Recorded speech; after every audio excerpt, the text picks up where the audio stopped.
मोदी जी अगर कल को मर जाएं और आरएसएस वाले समझे कि मोदी जी की मौत से हम यूपी का चुनाव जीत सकते हैं, तो समझो मोदी जी की जान को खतरा आरएसएस से है। तो मोदी जी को खतरा मैं कहता हूं आज के दिन जो है नईए के लोगों से है, एसपीजी के लोगों से है, बीजेपी के लोगों से है। तो मोदी जी को लगा कि पंजाब जा रहा हूं, पंजाब में 3 महीने किसान बिल लगाए, मैंने पंजाब के 700 लोगों की जान ले ली, मेरे पे जो है हर तरह का इल्ज़ाम है।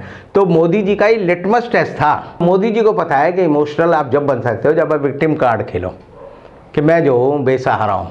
बीजेपी ने और हमारे जो पॉलिटिकल एनालिस्ट हैं वो मानते हैं कि हिंदुस्तान के लोग जो है दिमाग से वोट नहीं देते, दिल से वोट देते हैं। लोग कहते थे कैमरा जीवी हैं, कोई कहते थे फलाने जीवी हैं, मुझे अब ये लगता है ड्रेस जीवी हैं ये। मैंने आपको पहले भी कहा कि ये आदमी हर 2 घंटे बाद अपने कपड़े बदलता है। अब मोदी जी ने सारी कैलकुलेशन की। मैं हमेशा कहता हूं कि मोदी जी का दिमाग जो है चाचा चौधरी के कंप्यूटर से भी तेज चलता है। मोदी जी ने अपनी बेवकूफ़ी से किसान आंदोलन को तिबारा जो है जीवन दान दे दिया, और ये आंदोलन ऐसा है कि जब तक योगी की सरकार नहीं गिर जाएगी तब तक किसान जो है इसलिए पूरी तरह से शांत नहीं होंगे। दोस्तों आदाब अर्ज़ है, मैं अनीस अहमद खान हिंद वॉइस से आपसे मुखातिब हूँ। मेरे साथ रविंदर कुमार जी, बहुत बहुत स्वागत है रविंदर कुमार जी आपका। रविंदर कुमार जी, एक बात बताइए, जब इलेक्शन आते थे आज से पहले के कहीं के भी, तो पाकिस्तान उसमें आता था या आतंकवादी कश्मीर के आ जाते थे, उसमें पाकिस्तान जुड़ जाता था। खालिस्तान नहीं आया अभी तक, क्योंकि कुछ पंजाब से पंगा नहीं लेना चाहते थे सब लोग। लेकिन इस चुनाव में बड़ी अजीब सी बात हो रही है। पाकिस्तान नहीं है, मियाँ जी नहीं है, कोई नहीं है। इसमें अब पंजाब आ गया कि पंजाब में हम गए थे मोदी जी और वहाँ उनको मारने की साजिश रची गई थी। जबकि आप कह भी चुके हैं कि इनकी तो मिनट मिनट की सर्विलेंस होती है, वीडियो से, सैटेलाइट से, हर चीज़ जहाँ उड़ते हैं वहाँ से भी हो जाती है।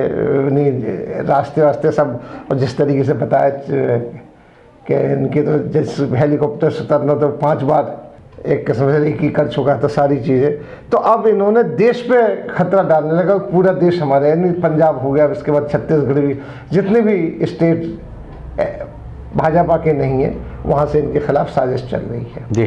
तो आप ये क्या समझते हैं, अपने देश का रिटर्न कर रहे हैं कि पाकिस्तान से लड़ाई लड़ रहे हैं, कि पंजाब से लड़ाई लड़ रहे हैं, कि छत्तीसगढ़ से लड़ाई लड़ रहे हैं? मोदी जी ये को एक हिंदुस्तानियों के बारे में 2 बातें बड़ी साफ हैं। एक तो उन्हें पता है कि हिंदुस्तान के लोग बड़े भोले होते हैं, और दूसरा उन्हें पता है कि हिंदुस्तान के भोले लोग जो है इमोशनल बड़े होते हैं।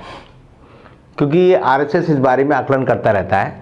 जब इंदिरा गांधी की मौत हुई 1984 में, तो आरएसएस ने मान लिया कि अब जो है राजीव गांधी को जीतने से कोई नहीं रोक सकता, क्योंकि उस समय एक सिंपैथी वोट था कि इंदिरा गांधी की डेथ हो गई। और दूसरी बात आप देखिए कि 1991 के जब चुनाव हो रहे थे, तो जो चुनाव का जो दौरान श्री पेरुम्बदूर में राजीव गांधी की हत्या हो गई, और वो चुनाव एक तरह से 2 चरणों में बट गया।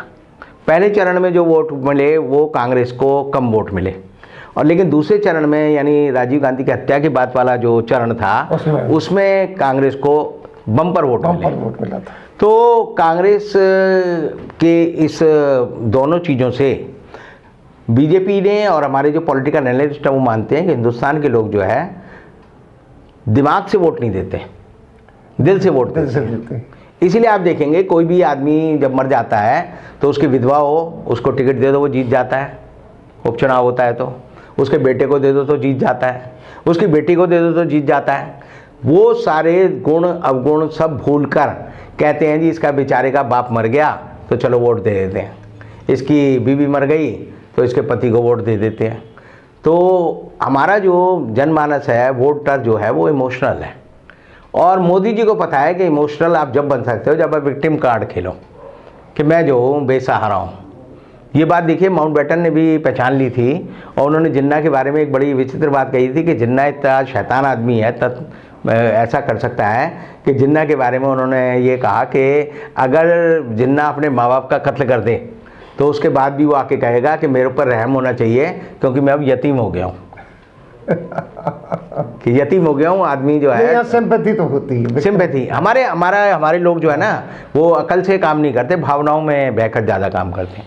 तो मोदी जी को लगा कि पंजाब जा रहा हूँ, पंजाब में 3 महीने किसान बिल लगाए, मैंने पंजाब के 700 लोगों की जान ले ली, मेरे पे जो है हर तरह का इल्ज़ाम है। तो मोदी जी का ही लिटमस टेस्ट था पंजाब का उनका फिरोजपुर का दौरा लिटमस टेस्ट था, और लिटमस टेस्ट में वो देखना चाहते थे कि क्या पंजाब के लोगों ने उन्हें मन से माफ़ कर दिया है या नहीं। और आप देखिए पूरी घटना जो अब जो छन छन के आ रही है। मैं मोदी जी को हमेशा, पहले तो कई लोग कहते थे कैमरा जीवी हैं, कोई कहते थे फलाने जीवी हैं, मुझे अब ये लगता है ड्रेस जीवी हैं ये। मैंने आपको पहले भी कहा कि ये आदमी हर 2 घंटे बाद अपने कपड़े बदलता है। तो मैंने एक पीएमओ में एक आदमी से बात हो रही थी, तो उसने मुझे कहा कि मोदी जी की एक आदत है कि जब भी वो टॉयलेट जाते हैं वो कपड़े बदल लेते हैं। तो मैंने कहा ये कौन सी बात हुई। मेरा कपड़े तो चलो खैर हर आदमी का अपना सोच हो सकता है। तो आप देखिए कि मोदी जी जब भटिंडा एयरपोर्ट पे उतरे तो उन्होंने मटमैले रंग के कपड़े पहन रखे थे, ठीक है जी जी जी। जैकेट भी उसी रंग की थी और उनका जो मफलर था वो भी उसी तरह का था। वहाँ पर वो किससे मिले? वहाँ पर उनको अगुवाई करने के लिए जो वहाँ के गवर्नर हैं बनवारीलाल पुरोहित वो आए, और मनप्रीत बादल जो कि पंजाब सरकार के वित्त मंत्री हैं वो आए। उनसे उन्होंने बातचीत की, और बातचीत करने के बाद जब राज्यपाल और जो फाइनेंस मिनिस्टर हैं जब वो चले गए, तब तक उनको ये नहीं पता था, ना राज्यपाल को पता था ना मनप्रीत बादल को पता था कि मोदी जी हेलीकॉप्टर से नहीं जाएंगे। उनको नहीं बताया। उनके जाने के बाद मोदी जी ने पहले कपड़े बदले। उन्होंने, आप देखेंगे कि एक सफ़ेद कुर्ता पजामा पहना और काली जैकेट पहनी, और तब वो जो है जब वो चलना था उन्हें, तब उन्होंने तय किया, अब किसने तय किया ये मैं नहीं कहूँगा, लेकिन अब जो कि सुप्रीम कोर्ट की पहल पर जो जांच हो रही है, सारा कम्युनिकेशन, वर्बैटम कम्युनिकेशन जो है अब जब्त हो गया है, तो उसमें पता चलेगा कि मोदी जी ने ये कहा कि मैं जो है सड़क मार्ग से जाऊँगा। बरसात हो रही थी, खबर आ रही थी लोग नहीं है, भीड़ बिल्कुल नहीं है, और जो जिनके ऊपर उनका पूरा दारोमदार था, पंजाब के पूर्व मुख्यमंत्री जिनको उन्होंने अपने साथ में ला लिया, जिनको कांग्रेस से हटा दिया, तो वो जब भाषण दे रहे थे तो वहाँ पर कुल 400 लोग थे जो भाषण दे रहे थे। और 400 लोग में भी आप ऐसे गिन सकते हैं कि वो जो है मीडिया के लोग हो सकते हैं, सिक्योरिटी के CID के लोग हो सकते हैं, या बीजेपी के कुछ लोग हो सकते हैं। तो जब मोदी जी को पता चला कि वहाँ कोई लोग नहीं हैं, तो मोदी जी ने तब सड़क मार्ग से जाने का फैसला किया। अब मैं पहले भी ये बात कहता हूँ, फिर दोबारा ये बात कहता हूँ कि मोदी जी के लिए ANI की टीम 4 जगह थी। पहले के प्रधानमंत्री जो थे वो दूरदर्शन पे भरोसा करते थे। मोदी जी दूरदर्शन पे भरोसा नहीं करते। Modi ji all India radio पे भी भरोसा नहीं करते। मोदी जी कहते हैं मैं ANI पे भरोसा करता हूँ, ये ANI प्राइवेट एजेंसी है। जी जी। और प्राइवेट एजेंसी किसकी है? जैसे अडानी अंबानी है वैसी एजेंसी है। तो मोदी जी के साथ अब जो है ऑफिशियल जो मीडिया है वो नहीं जाता, उनके साथ ANI वाला जाता है। अब ANI की भी 4 टीमें होंगी।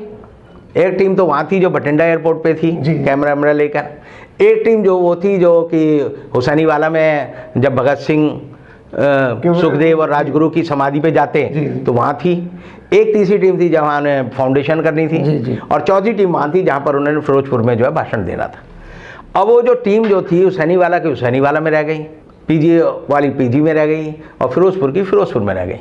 तो मोदी जी के साथ जो टीम चली वो ANI की टीम थी, और वो और मोदी जी चल दिए। चलने के बाद मोदी जी जब 2 घंटे पहुँचे तो वहाँ पर एक जगह रास्ता रुका हुआ था, और कुछ लोग जो है पहले तो दूर के शॉट आए कि उसमें पता चल रहा है कि दूर से लोग मोदी जी के शायद मुर्दाबाद के नारे लगा रहे हैं। लेकिन अब जो नए विजुअल्स आए हैं जिसमें बीजेपी का एक शिवम शर्मा है जिसे ऐसी हैट लगा रखी है, ऐसी टोपी लगा रखी है, वो शिवम शर्मा कहता है कि किसान तो मोदी जी की जो कार थी उससे 1 किलोमीटर दूर थे।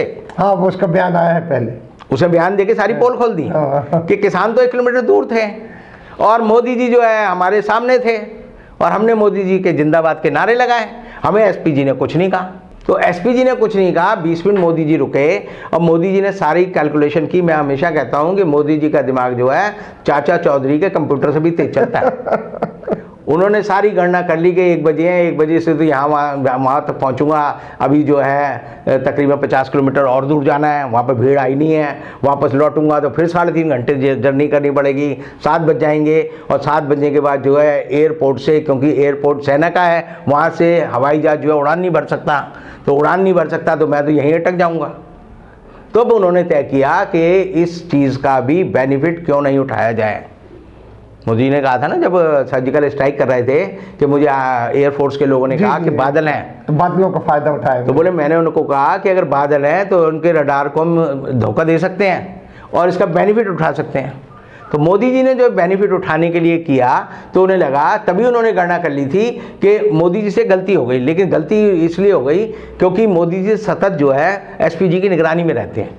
और एसपीजी का एक तरीका है काम करने का, वो ऐसा है कि मुझे याद है एक बार चंद्रशेखर जी जब प्रधानमंत्री थे तो उन्हें कोई क्रिया करनी थी, तो उन्हें एक दिया जलाना था। तो जैसे उन्होंने कहा भाई माचिस लाओ, तो वो एसपीजी वाले ने माचिस छीन ली। चंद्रशेखर जी ने कहा भाई ये क्या है? कहते नहीं भाई ब्लू बुक में लिखा है कि जो आदमी प्रोटेक्टेड है वो जो है आग से नहीं खेल सकता, दिया सलाई नहीं जला सकता।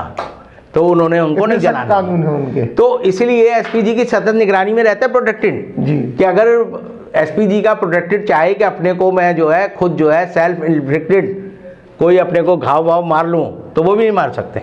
तो वो भी एक दिक्कत है मोदी जी के साथ। तो मोदी जी ने सोचा कि विक्टिम कार्ड प्ले करने के लिए मैं ये करता हूँ कि मेरी जान को खतरा है। ये स्क्रिप्ट उन्होंने बनाई। अब ये स्क्रिप्ट बनाई और जब ये वापस लौटे तो वापस लौटने के बाद उन्होंने ये बात जो है एएनआई को कही है। मनप्रीत बादल को बोली नहीं बोली हमें नहीं पता, गवर्नर भी वहीं थे। ये बात की पुष्टि गवर्नर को करनी पड़ेगी अब, क्योंकि उन्होंने कहा कि अपने सीएम को कहना कि मैं भटिंडा एयरपोर्ट जिंदा लौट पाया हूँ। तो ये तो बनवारी लाल पुरोहित को एक एफिडेविट अब देना पड़ेगा सुप्रीम कोर्ट में, ये बताने के लिए कि मोदी जी ने बात बोली नहीं बोली। एक मनप्रीत बादल को देना पड़ेगा कि ये मोदी जी ने बात बोली नहीं बोली, और एक एफिडेविट मोदी जी का होना चाहिए कि भाई तुमने ये बात बोली नहीं बोली। मेरा ये कहना है मोदी जी ने बात नहीं बोली, ये बनाई गई है, ये नई वालों ने बनाई है, स्क्रिप्टेड है, ये स्क्रिप्ट है, ये नई वालों ने बाद में जोड़ी है। क्योंकि जिस समय ये बात आई है उस समय मोदी जी का जहाज जो उड़ चुका था। जब मोदी जी का जहाज उड़ गया और ये नई वाले कहाँ थे, वहाँ थे, तो वो बताएंगे। तो एक तरह से जब से आप देखेंगे खबरें क्या आ रही हैं, बीजेपी आकलन कर रही है कि इस घटना का हमें फायदा होगा या नुकसान होगा। अरे भाई जो घटना हो गई, मान लो मुझे किसी ने थप्पड़ मार दिया, मुझे किसी ने चाकू मार दिया, मुझे किसी ने गोली मार दी, तो इसका आकलन क्या करना? यानी आकलन करने का मतलब यह है कि मोदी जी अगर कल को मर जाएं और आरएसएस वाले समझे कि मोदी जी की मौत से हम यूपी का चुनाव जीत सकते हैं, तो समझो मोदी जी की जान को खतरा आरएसएस से है। यानी ये लोग जो है चुनाव जीतने के लिए मोदी जी की जान को, मोदी जी की जान नहीं है, देश के प्रधानमंत्री की जान को खतरे में डाल सकते हैं। और ये बड़ा संकट है। मैंने पहले भी एक दो जगह कहा कि जिन लोगों ने ये वाक्य सोचे कि मोदी जी के आसपास जो लोग हैं वो मोदी जी की मौत की कामना करते हैं। ये आप समझिए एनआईए ने जो भीमा कोरेगांव वाला मामला है उसमें रोना विल्सन और सुरेंद्र गाडगिल का जो कंप्यूटर लैपटॉप है, जी वो और जो कंप्यूटर है जी, उसमें मालवेयर डाला और उसमें लिखा प्रधानमंत्री की हत्या करनी है। रोना विल्सन कहते हैं हमने ही नहीं डाला क्योंकि फ़ॉन्ट हमारा नहीं है। जो विंडोज 7 का हमारा इसमें फॉर्मेटिंग है, इसमें जिस आदमी ने ये टाइप किया है कि मोदी जी की हत्या करनी है, वो जो है विंडो का 10 का वर्जन है। तो 10 का वर्जन रोना विल्सन के पास भी नहीं था, सुरेंद्र गाडगिल के पास भी नहीं था, तो किसके पास था जिसने वो डाला? अब ये डाला किसने? अब ये बता रहे हैं कि ये डाला किसने, बाहर से आया। तो बाहर से डालने वाला कौन है? एनआईए वाला है। तो एनआईए के जिस अफसर ने टाइप किया, या एनआईए के जिस जासूस ने टाइप किया, या एनआईए के जिस एजेंट ने टाइप किया कि मोदी जी का मर्डर करना है, उस आदमी के दिमाग में ये बात है कि मोदी जी का मर्डर करना है। तो मोदी जी को खतरा, मैं कहता हूँ आज के दिन जो है एनआईए के लोगों से है, एसपीजी के लोगों से है, बीजेपी के लोगों से है। और ये सारे लोग जो है मोदी जी की हत्या करना इसलिए चाहते हैं क्योंकि ये चाहते हैं कि यूपी का चुनाव जीत जाए। यानी कि देश के प्रधानमंत्री की जान को उन लोगों से ही खतरा है जो देश के प्रधानमंत्री की जान को बचाने के लिए, जिनको सरकार ने एक जिम्मेदारी दे रखी है। तो ये अब अपनी जान पे खेल रहे हैं, अपनी जान में नहीं खेल रहे हैं। चाहे देश का, मोदी जी को पता है मैं चारों दुश्मनों से घिरा हुआ हूँ। मोदी जी को अपने आसपास के लोगों की सच्चाई पता है। अब मोदी जी कहते हैं मैं 35 साल जो है भीख मांग के खाया हूँ। 35 साल मोदी जी जिन लोगों के साथ में रहे, मोदी जी उनकी रग रग से वाकिफ़ हैं। मोदी जी को पता है ये मेरी जो है बलि चढ़ा सकते हैं। इसीलिए एक दिन जो है मोदी जी को मुझे लगता है कि एक दिन टेलीविज़न पर आकर सारी सच्चाई बतानी पड़ेगी कि मेरी जान को खतरा किससे है। क्योंकि अगर मोदी जी कहते हैं कि मुझे किसान से मेरी जान को खतरा है, तो आप समझिए जो पंजाब है उसके एक ही कल्चर है, वो एग्रीकल्चर है। यानी इसके माने फैब्रिकेटेड है सारी चीज़ें। मैं ये नहीं कह रहा, मैं तो कह रहा हूँ कि सुप्रीम कोर्ट ने बड़ा अच्छा किया, एक रिट लग गई जिसमें कहा कि सारी जांच होगी और भारत के प्रधान न्यायाधीश आर.वी. रमन्ना ने कहा कि इस सारी कम्युनिकेशन को जब्त कर लो। जब्त कर लो। अब वो कम्युनिकेशन कौन सी है? जो मोदी जी की जो बात होती है, जैसे आप देखते हैं ना हेलीकॉप्टर में सुनते हैं या हवाई जहाज में सुनते हैं, ब्लैक बॉक्स होता है, ब्लैक बॉक्स होता जिससे सारी वॉइस रिकॉर्डिंग होती है, कॉकपिट में क्या बात हो रही है। ऐसे मोदी जी की गाड़ी में जो बात हो रही है वो सारी रिकॉर्ड होती है। प्रधानमंत्री के आसपास जितने लोग हैं उनकी जो बात होती है वो रिकॉर्ड होती है। मेरा एक दिल्ली में एक ACP थे राजवीर, उनसे झगड़ा हो गया तो मैंने उनको सस्पेंड करवा दिया भारत के राष्ट्रपति से कह के, कलाम साहब से। जब वो सस्पेंड हो गया तो वो राष्ट्रपति भवन में किसी एक बड़े अफसर को बोला कि मैं रविंद्र कुमार का और PN लेखी का जल्दी मर्डर कर दूंगा। जब उसने बात की तो वो वहाँ पर टेप, छोटे छोटे कैमरे लगे हुए हैं और छोटे छोटे स्पीकर लगे हुए हैं, वो टेप हो गई तो उन्होंने सज्जन ने मुझे लाके दिखाई कि आपके बारे में ये कहता है जी आपका मर्डर कर देगा राजवीर। तो मैंने कहा भाई तुम्हें कैसे पता चली? बोले हमारे यहाँ सारी जगह ऐसा लगा रहता है। तो और सिक्योरिटी, हाई सिक्योरिटी। तो प्रधानमंत्री के अगल बगल में जितनी बात होती है वो सारी लिखी जाती है, सारी बात रिकॉर्ड है। और भारत के प्रधान न्यायाधीश को पता है सच कि यहाँ जितनी भी बात हुई है ये 2.5 घंटे में जो चलने और आने और जाने में जो टोटल 5 घंटे का टाइम है, यानी भटिंडा एयरपोर्ट उतरने से और भटिंडा एयरपोर्ट से दोबारा हवाई जहाज जाने से जो 5 घंटे के भीतर जो बात हुई, अगर वर्बैटम उसका एनालिसिस किया जाएगा तो पता चल जाएगा कि असल में मोदी जी की जान को खतरा था या मोदी जी की जान के खतरे की कहानी गढ़ी गई, और गढ़ी गई तो किसने गढ़ी ये भी पता चल जाएगा। ये एक्सप्रेशन है, ये एक्सप्रेशन नहीं है, ये तो समझो प्रूव होके ही रहेगा, क्योंकि ये बात अब जो है अदालत के संज्ञान में है। अदालत ने सारे रिकॉर्ड जो है अपने पास जब्त कर लिए हैं। तो जिस आदमी ने भी ये फैसला लिया है कि हर बात का रिकॉर्ड बनना चाहिए, वो आदमी देश की कानूनी व्यवस्था और देश की इन एजेंसियों के काम करने के तरीके को जानता है। ये तो चीज़ें हो रही हैं, लेकिन एक बात बताइए, जो यूपी का इलेक्शन बड़ा क्रूशियल इलेक्शन है। इलेक्शन तो 5 स्टेट में है, सारे के सारे बड़े क्रूशियल है, मोदी जी की ही उसमें दांव लगा हुआ है। तो इससे फ़ायदा क्या होगा ख़ास तौर पर यूपी के इलेक्शन में और उत्तराखंड के इलेक्शन में? क्या देखिए, फ़ायदे की जगह ना नुकसान होगा जी। किसान आंदोलन आप समझिए, पहली बार जब ख़त्म होने के कगार पर था पिछले साल इन्हीं दिनों में 28 यानी 26 जनवरी को जो लाल किले पे किसान चढ़ गए थे, तो 28 को ये हुआ कि किसान आंदोलन ख़त्म हो जाएगा। तो जो राकेश टिकैत के जो आंसू निकले उससे दोबारा जिंदा हो गया। फिर मोदी जी ने जब अभी घोषणा कर दी नवंबर में कि मैं जो है किसानों से माफ़ी मांगता हूँ, मेरी जो त्याग में तपस्या में कोई कमी रह गई, और उन्होंने तीनों किसान बिल वापस ले लिए। तो किसान बिल वापस होने के बाद ये था कि किसान बिल खत्म हो गया, अब जो है किसान आंदोलन भी खत्म हो गया। लेकिन मोदी जी ने जो एक लिटमस टेस्ट पंजाब में किया, और वहाँ पर पता चला कि पूरे पंजाब के अंदर जो है लोगों के अंदर किसान बिल के विरोध, किसान बिल लाने वाले मोदी और बीजेपी के खिलाफ जो है लोगों के मन में आग जल रही है आज भी। तो वो आग जो है एक तरह से उसका प्रकटीकरण हो गया है। ये थर्ड फेज है कि किसान आंदोलन फिर जो है अपने चरम पर जा रहा है, और इसलिए जो है पंजाब में अब बीजेपी के लोगों का घुसना मुश्किल हो जाएगा। और उसका नतीजा ये होगा कि उत्तर प्रदेश में जो चुनाव का चरण है, पहला चरण वो पश्चिम उत्तर प्रदेश है, जहाँ राकेश टिकैत, जहाँ किसान आंदोलन, जहाँ हिंदू मुस्लिम एकता ये बातें हैं। तो जो पहले चरण में, दूसरे चरण में बीजेपी का सुपड़ा साफ हो जाएगा वहाँ, और उत्तराखंड में भी किसान आंदोलन फिर जिंदा हो गया। यानी कि मोदी जी ने अपनी बेवकूफ़ी से किसान आंदोलन को तिबारा जो है जीवन दान दे दिया। और ये आंदोलन ऐसा है कि जब तक योगी की सरकार नहीं गिर जाएगी तब तक किसान जो है इसलिए पूरी तरह से शांत नहीं होंगे, क्योंकि किसान आंदोलन का जो एक चरण था लखीमपुर खीरी में, वहाँ पर जो है अजय मिश्रा टेनी ने, उसके लड़के ने लोगों को गोलियों से मारा, फिर कुचल के मारा, और वो अभी भी मंत्री बना हुआ है। तो इसलिए यूपी में भी ये बड़ा मुद्दा रहेगा, और बड़ा मुद्दा रहेगा तो किसान आंदोलन की वजह से यूपी भी हारेंगे, ये उत्तराखंड भी हारेंगे, पंजाब भी हारेंगे।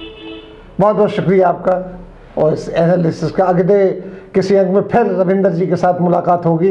अब तो चुनाव का माहौल चल रहा है, उस पर भी एनालिसिस लेंगे। तब तक के लिए दीजिए हमें इजाज़त।